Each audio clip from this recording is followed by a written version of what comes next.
이번 주 토라 포션의 이름은 미케츠, 종말, 끝입니다. 이번 주 토라 포션부터 3주간의 마지막 때 하나님 나라의 완성에 대한 메시지가 시작되어집니다.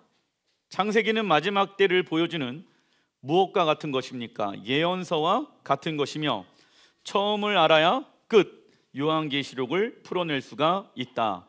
히브리어 미케치의 어원은요 케츠이며 그 뜻은 끝입니다. 여름의 히브리 원어를 보니까 카이츠인데 이 단어는 미케치와 어원이 같은 케치를 사용한다. 그래서 여름이 끝이 나게 되어지면 예수님께서 어떠한 절기를 이루시기에 다시 오십니까? 가을 절기를 이루시기 위해 다시 오신다. 그리고 유대인들은 매년 하누카 절기 기간에 있는 샤밧에 미케치를 있습니다. 왜냐하면 마지막 때 하누카와 같은 절기들이 다시 일어나기 때문입니다. 그래서 유대인들이 마지막 때에 하누카와 같은 일들이 다시 이 땅에 일어나는데 그 마지막 때를 분별하기 위하여 무엇을 있습니까? 미케츠. 왜냐? 이번 주부터 시작되어지는 3주간의 메시지, 즉 요셉의 이야기는 마지막 때 다시 오실 예수와를 예표하는 메시지이기 때문입니다. 이번 주 토나 포션의 주제인 미케치의 주제 또한 마지막 때의 어둠 가운데 이스라엘을 예수와의 빛으로 비춰 구원케 하는 데 있다. 지금 이 시대는 이스라엘과 아랍 국가의 전쟁 가운데 있으며 각종 기근과 지진을 경험하고 있습니다. 육의 관점으로 볼 때는 캄캄한 어둠 가운데 있지만 영의 관점으로 볼 때는요 어둠을 물리치고 빛을 오실 예수와의 재림의 때가 가까이 왔다라는 것을 알 수 있어야 합니다. 아시겠죠? 마지막 때가 점점 더 가까이 오고 있다. 왜? 뉴스를 통해서 하나님이 하나님의 사람들에게 지금 사인들을 주고 계신다. 바로가 꿈을 꾸게 되어지는데 히브리어 캐치, 정말 끝이라는 단어가 3번이나 나옵니다. 이를 통해 알 수 있는 것은 바로의 꿈 역시 어느 때에 나타나는 예언의 꿈일까요? 마지막 때를 나타내는 예언의 꿈인 것을 알 수가 있다. 즉 요셉에 관한 말씀은 종말의 때에 이루어질 예언의 말씀이다. 1번 창세기 41장 1절의 말씀 읽어보겠습니다. 만 2년 후에 바로가 꿈을 꾼즉 자기가 나일 강가에 서 있는데 바로의 첫 번째 꿈은 먼저 아름답고 살찐 7 암소가 등장한다. 그리고 흉하고 파리한 7 암소가 먼저 등장한 7 암소를 삼키게 되어집니다. 이 두 개의 꿈은 7회의 풍년과 7회의 흉년에 대한 경고의 꿈이다. 그래서 여러분들 적그리스도의 환란의 때가 오기 전에 이 땅은 어느 때보다 가장 평화로운 때가 임하게 되어질 것입니다. 이때 멸망에 가증한 적그리스도가 거룩한 예루살렘 성전에 앉아 기적과 이사를 일으키며 세상 나라들이 원하는 무엇을 약속합니까?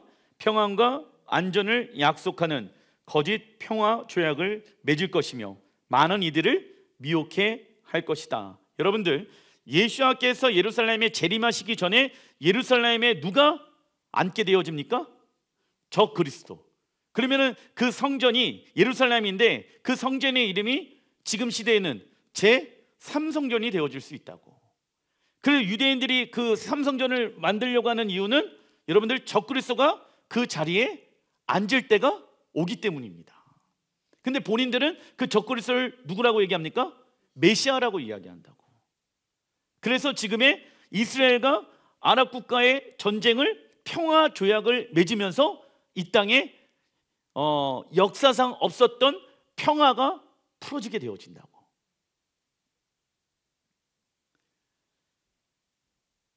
그리고 7년 대환란 가운데 후 3년 6개월은 적그리스도가 일어나 자신을 경배하는 자들을 잡아가거나 칼로 순교하게 할 것입니다. 그러나 우리가 바로의 꿈을 통해서 알 수 있는 것은 세상을 다스리고 있는 것은 적그리스도, 마귀 사단이 아니라 누구이십니까? 창조주 하나님이십니다. 믿으십니까? 이거를 놓치지 말아야 된다고. 어려움이 오게 되어졌을 때 이 세상을 이끌어 가시고 만드신 분은 사단 마귀가 아니라 창조주 하나님이십니다. 시편 23편 1절 읽어보겠습니다. 여호와는 나의 목자시니 내게 부족함이 없으리로다. 그가 나를 푸른 풀밭에 누이시며 쉴만한 물가로 인도하시는 도다. 내가 사망의 음침한 골짜기로 다닐지라도 해를 두려워하지 않은 것은 주께서 나와 함께 하심이니라. 주의 지팡이와 막대기가 나를 안위하시나이다. 아멘. 다윗의 중심이 자신에게 있었다라고 하면 자신을 왕으로 세운 하나님을 원망했을 것입니다.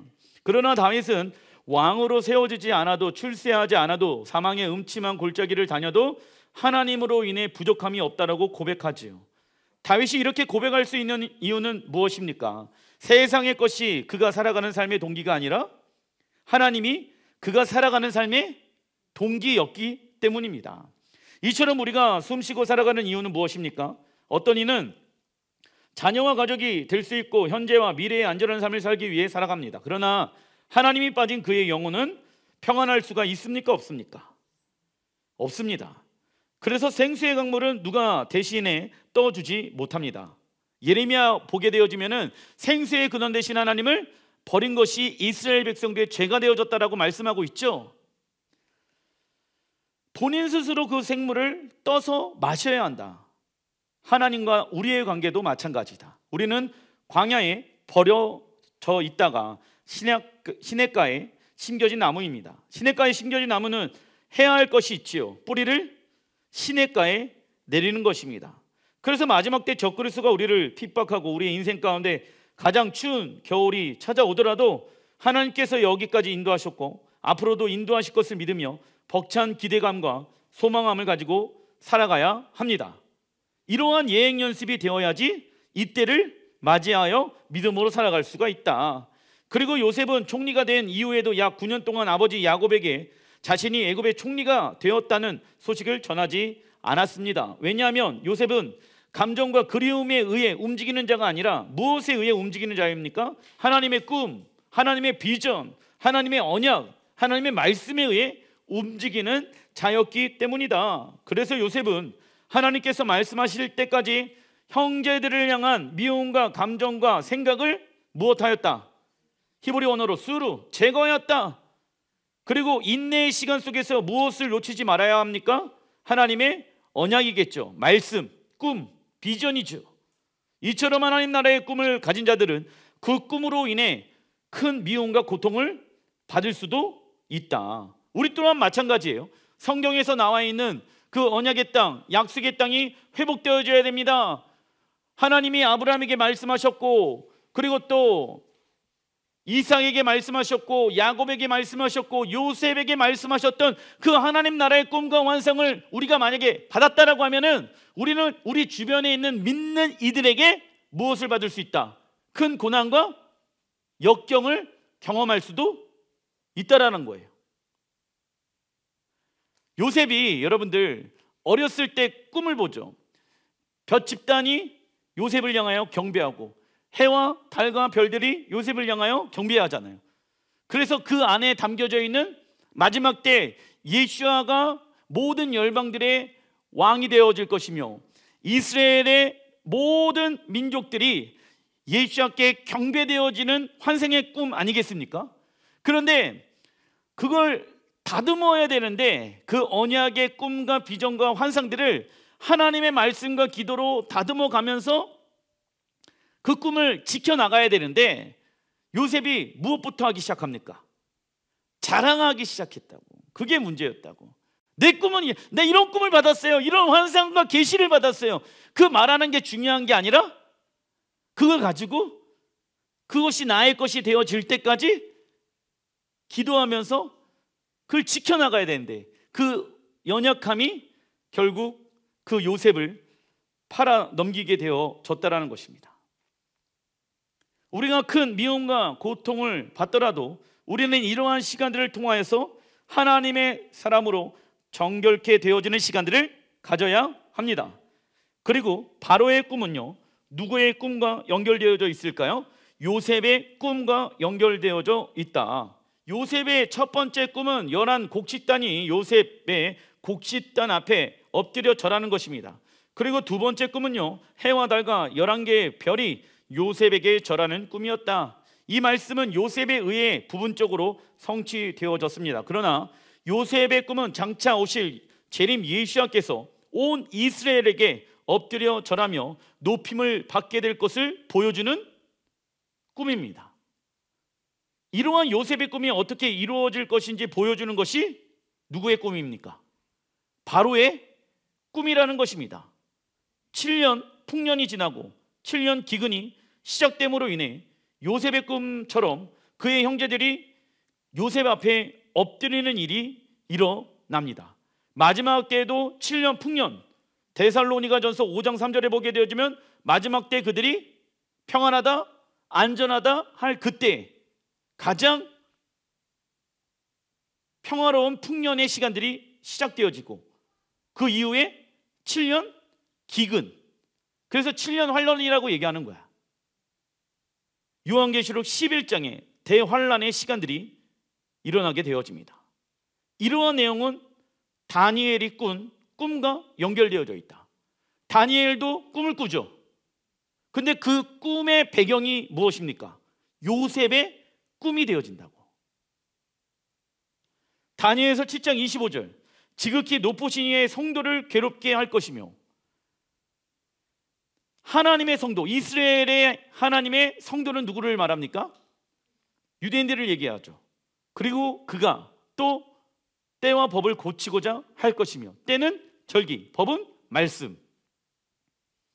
성도들은 그의 손에 붙임받아 한때, 두때, 반때, 지금 날짜로는 3년 6개월.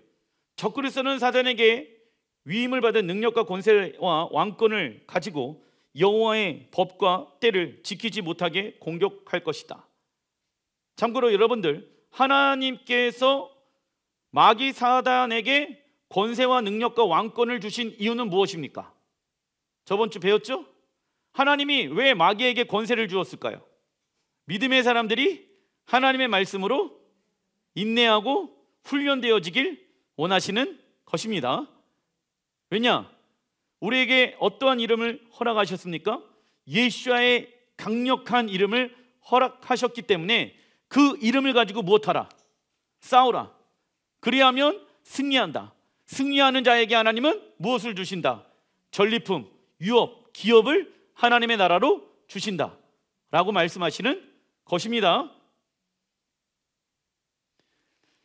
7년 중 전 3년 반 동안 두 증인이 나타나는데, 지금의 예루살렘 성전에서 그들은 예언과 회개를 외칠 것입니다. 그러나 후 3년 반으로 넘어갈 때 짐승이 그들을 죽이게 될 것이다. 그래서 여러분들, 예루살렘을 통제하는 날이 오게 되어진다. 두 증인이 누가 될지는 모르겠지만 그 두 증인이 그 예루살렘 성전 안에서 회개하라, 천국이 가까이 왔느니라, 이 메시지를 동일하게 하게 되어질 것이다. 왜? 예수와의 초림 때 세례 요한이 회개하라, 천국이 가까이 왔느니라, 이 말씀을 통해서 이스라엘 백성들이 회개하는데 통로가 되어졌죠. 마지막 때에도 그 동일한 일들이 일어나게 되어진다. 두 증인을 통해서 유대인들이 회개하고 돌이킬 수 있는 메시지를 선포하는 자들이 세워지게 될 것이다. 그런데 적그리스도는 그때 어떻게 되어집니까? 예루살렘 성의 왕으로 세움을 받게 되어지잖아. 그래서 어떻게 할까요? 많은 유대인들이, 많은 이들이 그 광경을 보지 못하게끔 예루살렘을 통제할 것이다. 우리는 7년 대환란 속에 들어와 있지는 않았죠. 그러나 그때가 점점 가까이 오고 있다는 것을 부인할 수 있습니까? 없습니까? 없는 시대에 살고 있다. 요셉은 기근의 때에 지혜로운 몰약과 계시와 지혜를 통하여 양식을 준비하였고, 애국과 주변 나라들을 구원케 하는 통로가 되어졌다. 그래서 우리는 마지막 때를 위해 하나님의 생명의 말씀을 통하여 영의 양식을 준비해야 하며 우리 주변에 있는 이들과 함께 구원의 길로 나가야 된다. 왜냐? 요셉이 여러분들 풍년의 때에 준비해가지고 흉년의 때에 애굽 말고 약속의 땅 가나안 땅에 있는 사람들, 주변에 있는 열방에 있는 사람들도 다 먹이고 살리게 한 것처럼 우리 교회가 이 요셉처럼 풍년의 때에 하나님의 메시지를 예행 연습하여서 마지막 때 우리 절기시켜야 됩니다. 우리 예루살렘으로 돌아가야 됩니다. 그 영의 양식을 나누어 줄 수 있는 사람들이 되어야 한다고. 준비되어져 있는 자들을 통해 하나님이 요셉처럼 그들을 사용하실 것입니다. 그러나 기근이 시작된 이후에 양식을 준비하는 것은 이미 늦은 것처럼 마지막 때 여러분들 큰 환란이 오게 되어졌을 때 그때 준비한다는 것은 이미 늦은 거일 수도 있습니다. 그래서 그때가 올 때까지 예행 연습하며 준비되어야 하며 그날 어디로 갈 것인가를 알 수가 있는 것입니다. 단락 2번 창세기 41장 14절 읽어보겠습니다. 이에 바로가 사람을 보내어 요셉을 부르매 그들이 급히 그를 옥에서 내놓은지라. 요셉이 곧 수염을 깎고 그의 옷을 갈아입고 바로에게 들어가니 바로가 또 요셉에게 이르되 내가 너를 애굽 온 땅의 총리가 되게 하노라 하고 자기의 인장 반지를 빼어 요셉의 손에 끼우고 그에게 세마포 옷을 입히고 금사슬을 목에 걸었고. 요셉은 아버지 야곱으로부터 채색 옷을 받았지만 형제들로 인해 그 옷이 벗겨지게 되어진다. 이는 무엇을 연상하는 모습입니까? 빌라도의 군사로 인해 예수아의 옷이 벗겨지는 모습을 연상할 수가 있는 것입니다. 그리고 요셉은 왕의 권위를 상징하는 세마포의 옷을 입고 당시 최강의 나라 애굽을 하나님의 말씀으로 다스리기 시작한다. 요셉은 가장 낮은 곳으로 내려갔다가 가장 높은 곳으로 올라가게 되어집니다. 그리고 이스라엘 형제들에게 먼저 높임을 받는 것이 아니라 누구에게 먼저 높임을 받게 되어집니까? 세상 나라들 애굽에게 높임을 받게 되어진다. 이는 이방인들이 먼저 예수야를 왕으로 영접하며 마지막 때 유대인들이 예수야를 왕으로 영접할 것을 예표하고 있는 것입니다. 그래서 요셉의 신분은 형제들에게 가리워져 온 세상의 구원자가 자신의 친형제인 요셉임을 알아보지 못하게 된 것입니다. 이것이 하나님의 구원의 섭리인 거예요. 왜 여러분들 옛날에는 그냥 요셉 이야기 보면서 그 11명의 형제들이 왜 요셉을 알아보지 못했을까? 풀어지지 않았어요. 그런데 이것이 마지막 때 여러분들 그들의 심령과 눈과 귀를 막으신 것은 누가 막으신 것입니까? 하나님이 막으신 거예요. 물론 하나님이 그들을 차별해서 그들을 막으신 게 아니라 그들의 범죄로 인해서 그 일들은 시작되어졌습니다. 근데 이스라엘 11명의 형제들이 요셉을 한눈에 알아보지 못한 이유는 이 일들은 다시 마지막 때 반복되어진다. 요셉은 고통받게 되어지는 예수야의 형상의 모습을 가진 자라고 말씀드렸죠? 근데 그 예수야를 제일 먼저 알아봐야 될 것이 누구입니까? 이스라엘 백성들이다. 그런데 이스라엘 백성들이 예수야를 알아보지 못하게 되어진다 라는 것입니다. 왜요? 이것이 하나님의 섭리인 거예요. 무엇을 향한? 이방의 충만한 자들을 세우시기 위한 하나님의 섭리인 거야.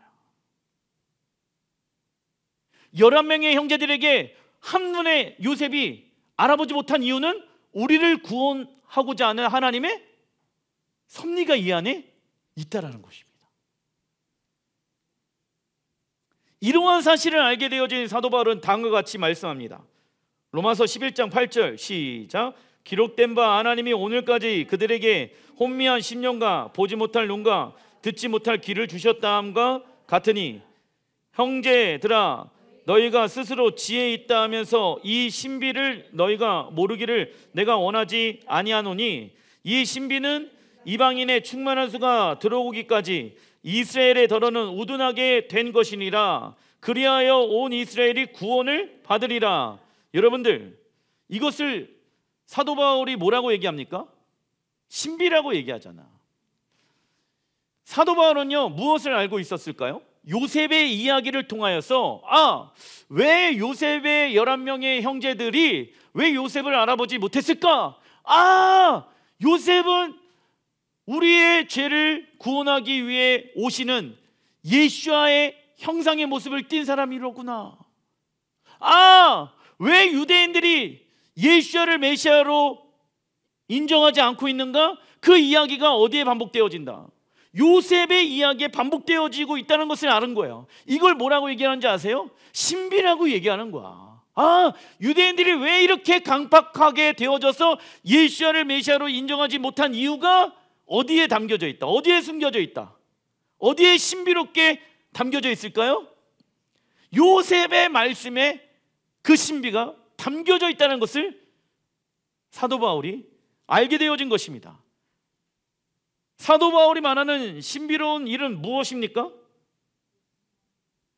누구를 구원하기 위해 이스라엘을 우둔하게 하신 것일까요? 이방 교회. 이것이 우리에게 있어서 신비로운 일이 되어야 합니다. 할렐루야. 이스라엘 백성들이 아직 준비되어 있지 않았기 때문에 그들의 심령과 눈과 귀를 하나님은 가리시고 그동안 이방 교회를 구원하신 것이다. 그리고 이스라엘 백성들의 심령과 눈과 귀가 가려진 것은 하나님의 책임이 아니라 누구의 교만함이었습니까? 이스라엘 백성들의 교만함 때문이지요. 창세기 41장 45절, 그가 요셉의 이름을 사브낫 바네아라고 하고, 사브낫 바네아의 애굽 말로의 뜻은요 세상의 구원자라는 뜻을 가지고 있습니다. 이 이름은 누구를 상징하는 것입니까? 예수와.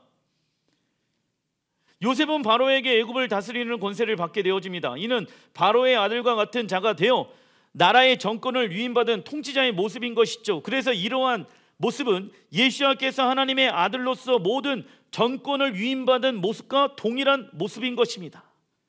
중간 2번 창세기 42장 21절 읽어보겠습니다. 그들이 서로 말하되 우리가 아우의 일로 말미암아 범죄하였도다. 그가 우리에게 애걸할 때 그 마음의 괴로움을 보고도 듣지 아니하였으므로 이 괴로움이 우리에게 임하였도다. 형제들의 대변인으로 유다가 일어나서 과거 요셉에게 행하였던 일들을 대표로 회개하기 시작합니다. 이 유다는 지금의 유대인을 상징하죠. 이 모습은 현재 이스라엘이 예수야를 거절하고 지난 2000년 동안 영적으로 죽음과 같은 시간을 보낸 유대인들을 보여주는 것이라고 말할 수가 있는 것입니다.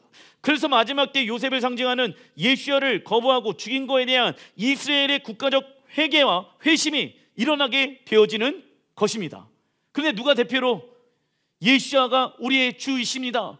예수야가 우리의 주였는데 그것을 거부하였던 것을 우리가 회개합니다. 누가 대표로 일어난다? 유다. 그런데 예수야를 버린 사람의 이름은 유다. 그죠? 그런데 그 유다가 저번 주에 다말을 통하여서 다시 이스라엘 안으로 들어가게 되어지다. 그런데 유다가 또 일어나갖고 뭐라고 얘기합니까? 대표로 회개합니다. 사죄합니다. 누구에게? 요셉에게. 형들도 있는데 지가 뭔데 나서고 그러냐고. 근데 그것이 마지막 때 유대인들이 일어나서 예수야가 우리의 주라는 것을 고백하며 회개하는 때가 일어난다. 그 날의 이름은 언제입니까? 욤 키푸르. 스가랴 12장 10절에 내가 다윗의 집과 예루살렘의 주민에게 은총과 간구하는 심령을 부어 주리니 그들이 그 찌른 바 그를 바라보고, 누구를 바라봅니까? 예수와 그를 위하여 애통하기를. 예수야를 거절한 것에 대한 애통입니다. 독자를 위하여 애통하듯 하며 그를 위하여 통곡하기를. 장자를 위하여 통곡하듯 하리로다. 스가랴 선지자는 요셉과 그의 형제들의 이야기를 통하여 대속제일에 어떠한 일이 일어날 것인지를 미리 알았다라는 것입니다. 그렇다면 유대인들이 대속제일에 예수야를 바라보게 되어지는 이유는 무엇입니까? 아까 위에 이제 중간 이번에 창세기 42절에 막 그의 형제들이 다 나와서 그리고 유다가 나가고 예수야께 대신 회개하고 고백하고 이러한 일들이 일어나잖아. 근데 이러한 일들이 대속제일에 일어나잖아. 그런데 왜 대속제일에 이러한 일들이 일어날까? 레위기 16장 30절 읽어보겠습니다. 이 날에 너희를 위하여 속죄하여 너희를 정결하게 하리니. 너희를 위하여, 하나님을 위하여 이 날이 있는 것이 아니라 누구를 위하여? 너희를 위하여, 우리를 위하여. 왜? 우리가 그토록 원하였던 예수와를 만나게 되어지는 날이 언제입니까? 대속죄일이 되어지기 때문입니다.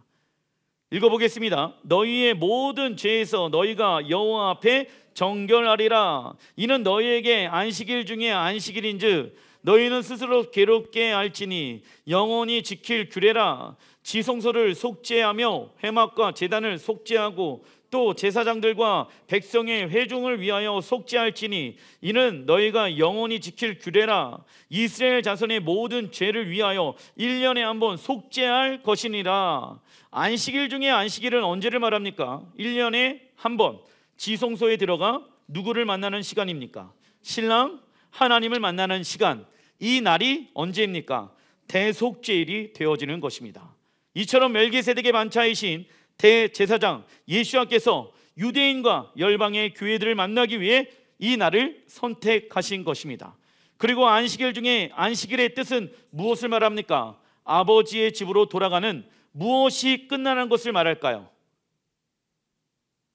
안식일 중에 안식일, 성경에 단 하루 용키푸르인데, 여러분들 우리가 아버지의 집으로 돌아가는 무슨 연습을 하기 위해 샤bat 때 모여 있습니까? 월석 때 모여 있습니까? 절기 때 모여 있습니까? 예행 연습을 하기 위해. 그런데 이 예행 연습이 끝나는 날이 언제입니까? 안식일 중에 안식일, 용키푸르 되어졌을 때. 이 날이 반드시 올 것입니다. 그래서 여러분들 마음 가운데 요셉이 꿈꾸었던 그 꿈, 예수아가 온 열방의 민족들에게 경배를 받으며 존귀를 받으시며 받게 되어질 그 날을 위하여 여러분들이 그 꿈을 붙잡고 있어야 되며, 성취되어질 때까지 좁으면 좁은 길로 나아가야 하는 것입니다. 그래야 마지막 때 우리 주변에 있는 자들에게 영의 양식을 공급해 줄 수가 있는 것입니다. 기도합시다.